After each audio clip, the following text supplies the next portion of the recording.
Good day, everyone. My name is Jennifer Hosea Sicarito, and today we're doing a one-on-one interview with my very loving, caring, and beautiful grandmother.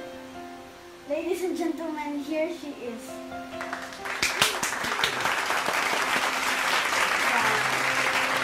Thank you for letting me interview you today.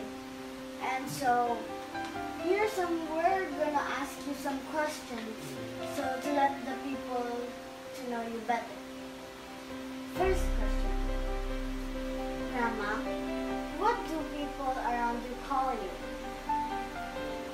Ginatawag ko sa palibot sa akua, tanan akong ikuan sa ima-isa-isay. Ang mga manghod na ako, kung mga igagaw nga yanger sa akua, magtawag o bayit. Sa akong gikan sa buhi pa akong lula, gikan sa akong lula, ante, angkol, magtawag sa ako abawong.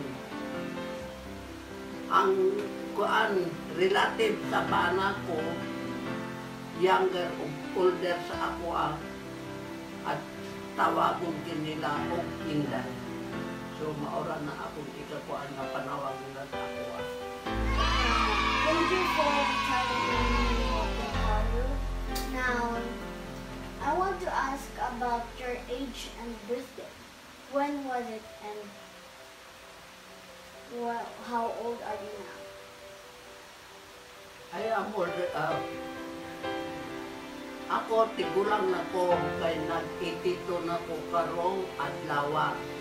Nataw ko sa 1938 sa Desimple sa Aruman na ako gihapon karon nagpuyo sa Aruman. Grandma, now that you're in Kidapawan, where will you used to be? You work down. Nag-uul ko.